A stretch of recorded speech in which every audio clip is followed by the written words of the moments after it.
কিছুক্ষণ আগেই ঘটল ভয়াবহ বন্যা পরিস্থিতি। বিচ্ছিন্ন যোগাযোগ ব্যবস্থা, মৃত্যু কমপক্ষে প্রচুর। তো কোথায়, কখন, কোন সময় ঘটল এই ভয়াবহ বন্যা পরিস্থিতি? এখন সেখানে বন্যার জেরে কতজনের মৃত্যু হয়েছে, কতজন আহত হয়েছে এবং কেমন কি ক্ষয়ক্ষতি হয়েছে তা সবই বিস্তারিত জানিয়ে দেবো এই ভিডিওতে। ভিডিওটি অবশ্যই শেষ পর্যন্ত দেখবেন। ভিডিওতে একটি লাইক করবেন আর আপনি এই ভিডিওটি কোন জেলা থেকে দেখছেন সে জেলার নামটি কমেন্ট করে জানাবেন। আর এমনই বন্যা পরিস্থিতির আপডেট পাওয়ার জন্য চ্যানেলটিকে সাবস্ক্রাইব করে চ্যানেলের সঙ্গে থাকবেন। তো চলুন এক নজরে দেখে নেওয়া যাক। লাগাতার বৃষ্টিতে তামিলনাড়ুর বহু অংশ এখন জলের তলায়। তার জেরে বিচ্ছিন্ন হয়ে গিয়েছে যোগাযোগ ব্যবস্থা, বিদ্যুৎ সংগ্রহ বিচ্ছিন্ন হয়ে গিয়েছে, মৃত্যু হয়েছে কমপক্ষে 10 জন। লাগাতার বৃষ্টির জেরে তামিলনাড়ুতে তৈরি হয়েছে ভয়াবহ বন্যা পরিস্থিতি, আর তার জেরে কমপক্ষে 10 জনের মৃত্যু হয়েছে।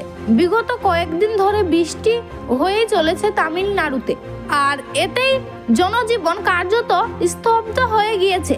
সাধারণ মানুষ বেশ কয়েকদিন ধরে ঘরবন্দি অবস্থায় দিন কাটাচ্ছেন। এমনকি বেশ কিছু জায়গায় ট্রেনও আটকে রয়েছে। মৃত্যুর সংখ্যা আরও বাড়তে পারে বলে আশঙ্কা। সেনাবাহিনীর সাহায্য রাজ্য সরকার বিভিন্ন জায়গায় উদ্ধার কাজ শুরু করেছে।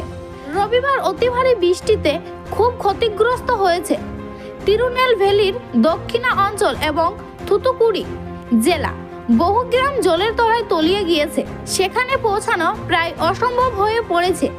তিরুনেলভেলি এবং আশেপাশের বেশ কয়েকটি এলাকায় সড়ক যোগাযোগ ফের স্বাভাবিক হয়েছে, তবে থুতুকুড়ির সঙ্গে যোগাযোগ একেবারে বিচ্ছিন্ন হয়ে গিয়েছে।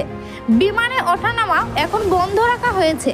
বিভিন্ন জায়গায় রেল লাইনে ট্র্যাক নষ্ট হয়েছে। অনেক জায়গায় আবার জলের তলায় ডুবে গিয়েছে। উদ্ধার কার্যে নেমেছে ভারতীয় বায়ুসেনার হেলিকপ্টার। ক্ষতিগ্রস্ত এলাকাগুলিতে আকাশপথে খাবার প্যাকেট জল ফেলা হচ্ছে।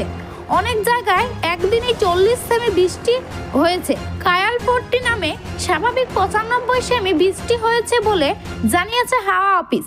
এছাড়া তামিরাবারানি নদীতে 1.25 লক্ষ কিউসের জল ছাড়া হয়েছে। এর ফলে পরিস্থিতি আরও অবনতি হয়েছে।